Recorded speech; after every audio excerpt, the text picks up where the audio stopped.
I love pork. I'm going to show you how to make some pulled pork sliders with slaw and spicy capsicum dip. So here I have about a 2 kilo piece of Australian pork. I prefer free range pork, female. You can get that from a specialty butcher. The reason I love it is because the meat's sweeter and a little bit juicier, but any Australian pork will do. So what we're going to start with is a dry spice rub. And in here I just have some sea salt, some powdered mustard and some sweet smoked paprika. I'm just going to give it a good stir, just to get everything all mixed and combined, just like so. But before I put it on, I'm going to put on some gloves because the mixes of the spices makes your hands go orange. Now, before we put the dry spice mix on, make sure that your meat has been scored. You can ask your butcher to do this for you, or if you have a really, really sharp knife at home, you can do it yourself. Make sure you don't go through too deep into the meat because you just want the rub to stay on top. So we're just going to sprinkle it over and really massage it into your meat. Rub it all through the skin and make sure you get a really nice covering. I've rubbed half to 2/3 of our spice mix into the top of our pork, and I'm just going to flip it over and add the second half and get that rubbed in too. The great thing about this dish is about layering the flavours. So this is our first layer of flavour. To finish this off, what I'm going to do is I'm going to roast it in a baking dish on a bed of onions and bay leaves with a little bit of water. Cover it in foil and place it in a slow oven at about 160 for 4 to 5 hours. Now here we have our slow roasted pork shoulder. It's delicious. It's been roasting for about 5 hours. Just make it nice and soft and tender. But we've added enough water to keep it really, really juicy. And what we're looking for is that beautiful pull apart. Now I've already made a zesty, zingy barbecue sauce.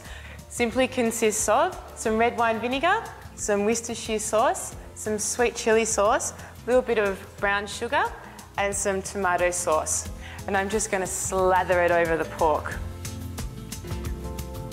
Not only is this sauce delicious and zingy, it's going to help with the end caramelisation of our beautiful pork shoulder. And now to go in the oven. Doesn't that look amazing? Slow roasted, caramelised pork shoulder. I've had this resting and out of the oven for about an hour now, just to cool down so it's easier to handle. And all I'm going to do is remove the fat and the skin.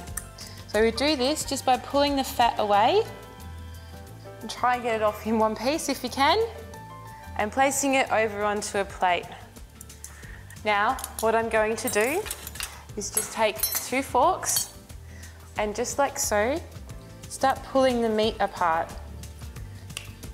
I do this still in the roasting pan because you can collect all of those delicious caramelised juices.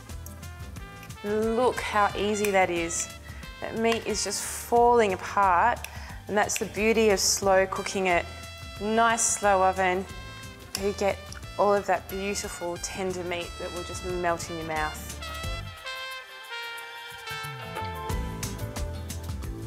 There we go. I've shredded all of my pork. Now what I'm going to do is mix in all of that delicious sauce. We want to make sure we get all of it and really mix it through. Now the great thing about this recipe is at this point, if you want to and keep it for later, you could just package it up, put it in the fridge and bring it out when you need it. I've finished shredding my pork and I stirred through all of those delicious pan juices with that really yummy caramelisation. Now I'm going to prepare my sliders. To start with, we're going to use our delicious Chris's spicy capsicum dip. And I'm just going to butter this over these yummy little brioche buns. It's all about layering in the flavours, and this is our last layer of flavour. So I really, really want to get the right amount of capsicum dip to the right amount of pork. Not too much. And finish with a little bit of slaw.